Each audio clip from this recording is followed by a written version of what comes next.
Sur le site de Saumon Québec, il y a une capsule qui est dédiée aux manipulations lors de la remise à l'eau du saumon atlantique.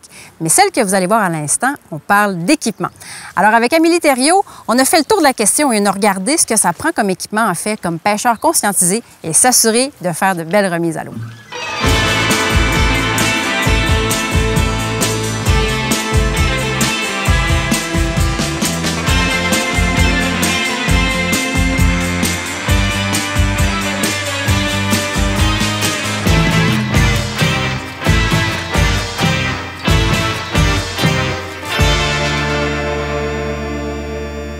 Quand on parle de remise à l'eau, on parle bien sûr de bonnes pratiques, de poser les bons gestes afin de garder l'espèce en santé, mais il y a aussi des pièces d'équipement qui sont importantes à avoir avec nous pour faciliter encore une fois la remise à l'eau. Et Amélie, écoute, la pièce maîtresse, l'outil numéro 1 par excellence, c'est le filet de pêche, la puise. Oui, la puise à la pêche au saumon atlantique doit être de taille appropriée pour l'espèce, puis également on va privilégier les petites mailles. Il y a différents modèles. Est-ce qu'on y va avec un fond plat pour le saumon? Oui, une puise à fond plat permet au poisson de garder toute sa pleine longueur sans être trop courbée. Puis plus elle est profonde également, mieux c'est. Et parmi toute la panoplie qu'on va retrouver sur le marché, et Dieu sait qu'il y en a, est-ce qu'il y a certains types de filets qu'on devrait éviter pour le saumon?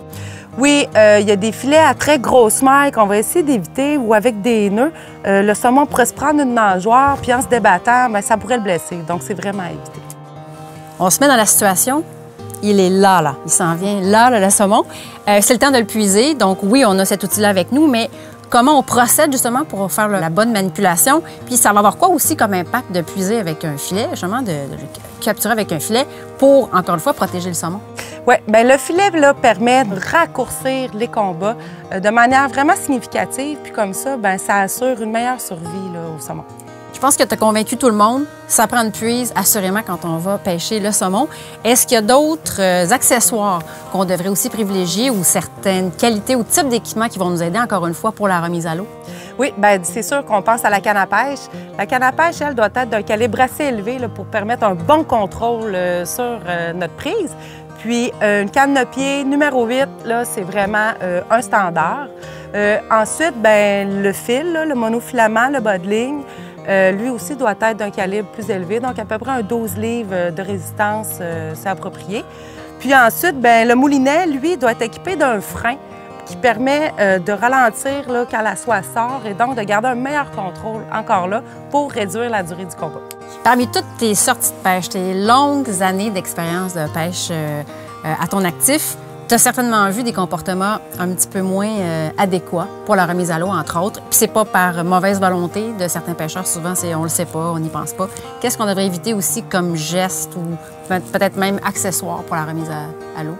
C'est sûr que d'abord, quand le poisson est dans la puise, avant d'aller le manipuler, on pense à nos mains. Parfois, on peut avoir de l'huile à mouche, de la crème solaire. Bien, c'est important de se nettoyer les mains aussi pour enlever ces produits-là.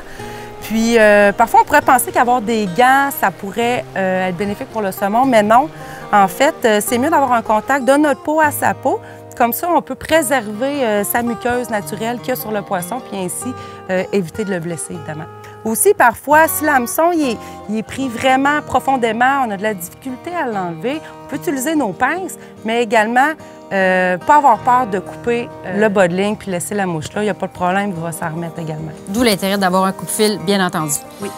Donc, si on résume les règles d'or, Amélie, pour faire une remise à l'eau adéquate quand on parle vraiment de l'équipement spécifiquement, ça serait? Évidemment, la puise, qu'on traîne toujours avec soi, de bonne taille avec des petites mailles, puis une canne à pêche de calibre adapté au saumon, donc une pied numéro 8. On traîne ses pinces avec soi, son coupe-fil, puis évidemment, pour encore faciliter le décrochage de la mouche, bien, on peut écraser l'ardillon.